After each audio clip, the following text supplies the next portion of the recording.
হেঙ্গলগঞ্জের বাঁকড়ায় ৭৭ নম্বর BSF ক্যাম্পের petrol পাম্পে আগুন।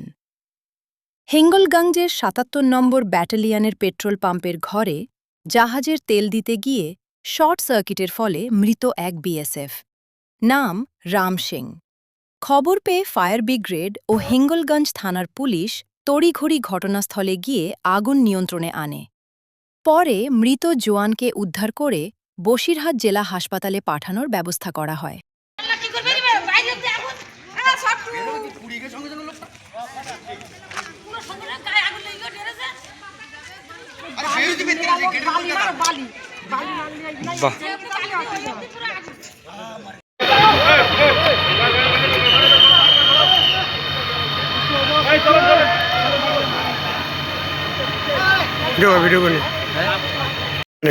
আমরা খবর পেলাম যে বাগড়া বিএসএফ ক্যাম্পে একটা আগুন ধরে গেছে। কিসে? ওই যে ওর পেট্রোলের যে মেশিন আছে তার থেকে এটা লুজ কানেকশন হয়ে ইলেকট্রিক লাইন সার্কিট হয়ে আগুন ধরে গেছে। তার মধ্যে একটা লোক ছিল, সে পুড়ে গেছে। আপনার নাম? আমার নাম হচ্ছে সুনীল কুমার মণ্ডল। বিডিও সাহেব পাঠিয়েছে আমাকে বিডিও অফিস থেকে। কি হয়েছে? এখানে আগুন লেগেছে, গ্যাস ফাটিয়ে ওর খোলে একজন ছিল। হ্যাঁ, কেমন লোক ছিল? হ্যাঁ ছিল, এবার ও বেরোতে পারিনি। ওই হচ্ছে জাহাজে তেল দিচ্ছিল। একজন কি মারা গেছে? একজন মারা গেছে। আর খুব আগুনের জোর, লাস্টে বালতিতে করে বালি টালি দিয়ে কোনো রকমে। আর এখন গাড়ি এসছে। আপনার নাম? গাড়িতে এখন ওই জল টল দিচ্ছে। ঠিক আছে।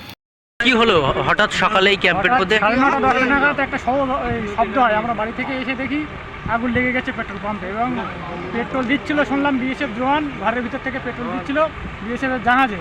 হঠাৎ আগুন ধরে যায়, এবং আগুন ধরে গিয়ে বিএসএফ জওয়ান একজন ওর ভিতরে মারা যায়। এবং জলের গাড়ি লেবুখালি থেকে এসে তারা নেওয়ায়, এবং এখানে স্থানীয় লোকজন গ্রামবাসী ছিল এবং বিএসএফের জওয়ান ছিল, সবাই মিলে বালি দিয়ে কিছুটা আগুন আয়ত্তে আসে। তারপরে জল দিয়ে এ করা হয়। পরে এখনও লাশ বের করা হয়নি।